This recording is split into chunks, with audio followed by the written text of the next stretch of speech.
मैंने अपनी हिंदी वर्णमाला की सीरीज़ में अ, आ, छोटी ई और बड़ी ई, ये चार वर्ड जो मैंने बताए थे कैसे लिखते हैं विथ ट्रिक्स एंड टिप्स और कितने दिनों तक प्रैक्टिस करवानी चाहिए, ये सब हमने डिस्कस किया था। तो आज हम उसके आगे डिस्कस करेंगे अपनी इस ऑनलाइन प्लेटफॉर्म में, जो कि स्मॉल किड्स किंडरगार्टन किड्स के लिए है। तो हम आज डिस्कस करेंगे कि छोटी ई और छोटी ई और बड़ी ई के बाद हम आगे बढ़ेंगे और हम छोटा ऊ और बड़ा ऊ लर्न करेंगे। यानी कि हम बच्चों को सिखाएंगे उसके बाद कि छोटा ऊ और बड़ा ऊ कैसे लिखते हैं। तो लिखना इसलिए ज़रूरी होता है, देखिए कि इससे क्या होता है, बच्चे के एक तो बार बार लिख के हमने पहले तो हम लिखवाते हैं या लिखते हैं तो उससे हमारे दो फ़ायदे होते हैं। एक तो हमारी हैंड राइटिंग सुधरती है, अच्छी होती है, और दूसरा बार बार लिखने से हमारे माइंड में वो चीज़ें सेट हो जाती हैं, बैठ जाती हैं। तो हम आज स्टार्ट करेंगे ऊ में हम स्टार्ट करेंगे सबसे पहले छोटा ऊ। देखिए फ्रेंड्स, ये छोटा ऊ है। अगर किसी छोटे बच्चे को जो कि 4+ ईयर का है और प्ले ग्रुप में है, अगर उसको इससे इंट्रोड्यूस कराना है, उसको बताना है कि इसको छोटा ऊ कैसे लिखते हैं, तो आप बच्चे को ये बताइए कि बेटा एक आप 3 बनाओ। 3 1 2 3 तो बच्चे सीख ही जाते हैं, उन्हें मालूम होता है कि एक ऐसे लिखते हैं, एक ऐसे लिखते हैं, 2 और ऐसे लिखते हैं 3। तो मैं ऐसे सिखाती हूँ कि ये 1 है, ये 2 है, 3 है। तो आप छोटा ऊ ऐसे लिखो, कुछ नहीं करना है, बस यहाँ पे 3 बना दो और इसके ऊपर एक स्लीपिंग लाइन लगा दो। मैं हर जगह अपनी क्लास में अपने बच्चों को सिखाने के लिए हर जगह मैक्सिमम लाइन का इस्तेमाल करती हूँ, क्योंकि मैं उसको पहले सिखा चुकी होती हूँ। तो मैं उन्हें लाइन से कनेक्ट करके सिखाते जाती हूँ। तो हम उनको सिखाएंगे कि आप एक 3 बनाओ और ऊपर एक स्लीपिंग लाइन लगा दो, ये हो गया छोटा ऊ। ऐसे इस तरीके से आप उसको मैक्सिमम 2 4 5 6 दिन, जितने में वो परफेक्ट ना हो जाए, आप उनको प्रैक्टिस करवा सकते हो। इस तरीके से छोटा ऊ लिखते हैं और ये बहुत आसान है, ये तो बहुत जल्दी सीख जाते हैं बच्चे। जब छोटा ऊ हो जाएगा फ्रेंड, तो आएगी बड़ा ऊ की बारी। बड़ा ऊ भी बहुत ही ईजी है, कनेक्ट करके पढ़ाना चाहिए। अगर कनेक्ट करके चीज़ों को पढ़ाएंगे तो सब स्टेप बाय स्टेप सीखते जाएंगे बहुत आसानी से। तो अब जब छोटा ऊ हमने सिखा लिया, तो बड़ा ऊ कुछ नहीं करना है, बस बच्चे को सीधे बता दीजिए कि बेटा छोटा ऊ बना दिया ऐसे, इस तरीके से, बस इसके पीछे एक पूँछ लगा दो, इस तरीके से हो गया बड़ा ऊ, लाइक दिस। ये ऐसे छोटा ऊ हो गया। अब इसके पीछे ऐसे टेल लगा दो, पूँछ लगा दो, हो जाएगा बड़ा ऊ, और इसके ऊपर एक स्लीपिंग लाइन खींच दो। देखिए, सबसे ऐसे बताइए, आप एक 3 बनाओ, ऊपर एक स्लीपिंग लाइन लगा दो, ये हो जाएगा छोटा ऊ। अब आप एक 3 बनाओ, ऊपर एक स्लीपिंग लाइन लगा दो और यहाँ एक पूँछ लटका दो, ये हो जाएगा बड़ा ऊ। तो इस तरह से छोटा ऊ और बड़ा ऊ सिखाने का तरीका आसान तरीका है ये। इस तरीके से बच्चे सीख जाते हैं और बहुत ही आसानी से, उनको मज़ा भी आता है इस काम में, मतलब ऐसे सीखने में उनको अच्छा भी लगता है, इंटरटेनमेंट भी होता है। तो छोटा ऊ और बड़ा ऊ में सिर्फ एक ही फ़र्क है, बच्चों को हम ये बताते हैं, मैं तो ये बताती हूँ कि छोटा ऊ और बड़ा ऊ में बस यही फ़र्क है कि छोटा ऊ में कोई पूँछ नहीं होती, कोई टैल नहीं होती, लेकिन बड़ा ऊ में इस तरह से टैल होती है। तो आप फिर मैंने हम लिखवाने का प्रैक्टिस करवा लेते हैं, उसके बाद हम इस तरीके से, आप इसको ऐसे भी सिखा सकते हो कि इस तरीके से 2 ऊ बना दो। आप उनसे पूछो बेटा कि आप बताओ इसमें छोटा ऊ कौन है, तो ऑब्वियसली बता देंगे। अगर 2 दिन 4 दिन की प्रैक्टिस होगी तो बता ही देंगे कि ये छोटा ऊ है। तो फिर हम इसके आगे बढ़ते हैं कि इस तरीके से हम लिखते हैं, ऐसे छोटा ऊ और बड़ा ऊ लिख देते हैं। फिर हम पूछते हैं कि आप बताओ इसमें से छोटा ऊ कौन सा है, बड़ा ऊ कौन सा है। तो हम पहले बता चुके होते हैं बच्चे को कि बड़ा ऊ लिखने के लिए एक छोटा ऊ लिखिए और उसके पीछे पूँछ लटका दीजिए, टैल लगा दीजिए, हो जाएगा बड़ा ऊ। तो बच्चे इसका प्रैक्टिस 3 दिन 4 दिन कर लेते हैं तो बहुत आराम से बता देते हैं कि ये जो ऊ है ये बड़ा ऊ है और ये है जो छोटा ऊ है। ठीक है फ्रेंड्स, तो ऐसे सिखाइए बिल्कुल आराम से, 2 दिन 4 दिन हफ्ते भर की प्रैक्टिस कराइए। और इससे इजी तरीका कुछ नहीं होता है, आप इस तरीके से सिखाएंगे वो हमेशा याद रखेंगे, क्योंकि बड़े क्लासेस में क्लास 1 क्लास प्रेप 1 2 तक आपके पास टाइम होता है, 3 4 तक भी टाइम होता है मात्राओं में कन्फ्यूज़न दूर करने का। अगर उसके बाद आप नहीं करेंगे इस पे, ये बहुत ही बेसिक सी बारीक सी चीज़ होती है, अगर इस पे हम ध्यान नहीं देंगे तो आगे चल के बच्चे को बहुत कन्फ्यूज़न होता है। लाइक मैंने देखा है बच्चे को, मुझे बहुत सारे बच्चों को, तो मैक्सिमम बच्चों को ये इसमें बहुत कन्फ्यूजन होता है कि इसमें से छोटी ई कौन सी है, बड़ी ई कौन सी। पहले तो यही क्लियर, बेसिक ही नहीं क्लियर होता है। फिर इसमें से छोटा ऊ किसे कहते हैं, बड़ा ऊ को किसे कहते हैं, फिर इनका प्रोनाउंसिएशन तो बात की बात है, पहले तो वो यही नहीं डिफरेंस कर पाते हैं। तो आप बहुत बेसिक से बताते जाओ कि दिस इज़ कॉल्ड छोटा ऊ और ये है बड़ा ऊ, ये है छोटी ई और बड़ी ई है।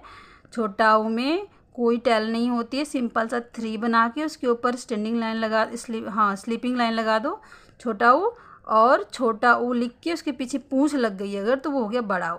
सेम ऐसे ही मैंने पिछली क्लास में बताया था ई और ई के बारे में, यानी कि छोटी ई और बड़ी ई के बारे में। तो ये बहुत ही बेसिक बात है, इसको आप यहीं से क्लियर कर देंगे बच्चे को, यहीं से 1 बार 2 बार 3 बार 4 बार में समझा देंगे, वो बिल्कुल कॉन्सेप्ट उसका क्लियर हो जाएगा। उसके बाद फिर जब ये सब सीख जाएगा तो इनकी मात्राओं को सिखाना भी बहुत ईजी होता है, बहुत आसान हो जाता है। अगर इन सब में फ़र्क उनको पता चल जाए, इन सब में वो ये चार चीज़ों में, 4 वर्ड में बहुत कन्फ्यूज़न होती है। तो जब ये चारों का बेसिक क्लियर हो जाता है तो फिर उनकी इसकी मात्राएं सिखाने में बहुत आसानी होती है बच्चे को। तो फ्रेंड्स हम आगे सीखते हैं, आगे देखते हैं। छोटी ई, बड़ी ई, छोटा ऊ, बड़ा ऊ सीखने के बाद फिर हम आगे री की बारी आती है। री जनरली सिखाया भी, कई लोग सिखाते भी हैं, कई लोग नहीं सिखाते हैं। तो री तो मैं सिखा देती हूँ क्योंकि इसकी भी ज़रूरत लगती है, इसकी भी काउंटिंग होती है। तो मैं री ऐसे सिखाती हूँ कि इस तरीके से बेटा आप एक स्टैंडिंग लाइन बनाओ, ऐसे कट लगाओ, फिर ऐसे करके झूला लगा दो, ये हो जाएगा री। इस तरीके से री, क्योंकि इसमें भी बड़ा मिस्टेक होता है, समझ नहीं आता है। अब सडनली छोटे छोटे बच्चों को ना समझ में आए कि कैसे लिखना है, क्योंकि उनकी प्रैक्टिस नहीं होती है।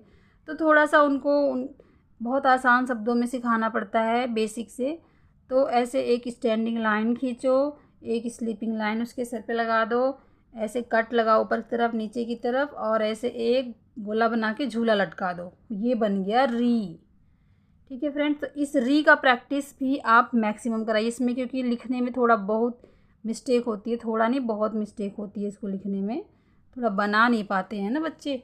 तो आप उनको कई बार प्रैक्टिस करवाइए, कई बार दीजिए। आप पेरेंट्स हैं तो घर पे पढ़ा रहे हैं तो खुद करवाइए, 2-4 दिन ट्यूटर हैं, टीचर है, छोटे छोटे बच्चों को ट्यूशन पढ़ाते हैं तो भी आप इसको 2-4 दिन तो करवा ही दीजिए, जब तक कि वो ऐसे लिखना ना सीख जाए।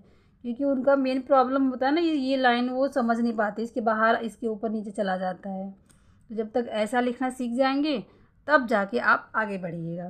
तो जब हमारा ये हो जाएगा तो हम इसके आगे बढ़ते हैं ए, यानी कि एड़ी।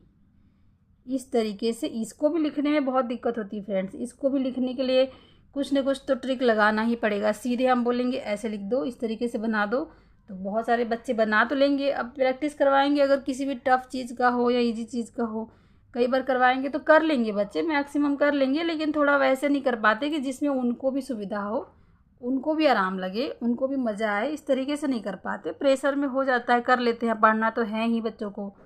तो मैं ऐसे सिखाती हूँ देखिए, ताकि उनको थोड़ा सा अच्छा लगे सीखने में। तो मैं फिर वही लाइन का हेल्प लेती हूँ, लाइन का ही नाम लेती हूँ बार बार, कि आप यहाँ तक स्टैंडिंग लाइन खींचिए, फिर ऐसे स्लांटिंग लाइन बना दीजिए, फिर यहाँ पे स्टैंडिंग लाइन खींचिए और फिर इसको ऐसे मिला दो, और ये इसको स्लीपिंग लाइन बना दो ऐसे, ये हो जाएगा ए, एड़ी वाला ए। फिर इसी तरीके से एक हाफ स्टैंडिंग लाइन खींचो और इसको स्लैंटिंग लाइन बना दो, फिर यहाँ से स्टैंडिंग लाइन हाफ खींचो, इसको ऐसे मिला दो और ऊपर एक स्लीपिंग लाइन बना दो, ये ए। इस तरीके से मैं सिखाती हूँ। इसी तरीके से आप इससे हेल्प लेके और भी कोई इजी तरीका निकाल के सिखा सकते हैं। तो इस तरीके से वो बनाना सीख जाते हैं। ऐसे जब ये बनाना सीख जाते हैं, इसको 2 बार 3 बार 4 दिन 1-2 पेज 4 पेज आप प्रैक्टिस करवाइए, दीजिए काम उन्हें, वो करते जाएंगे। जब ये सीख जाएंगे तो बहुत आराम से सीख जाएंगे।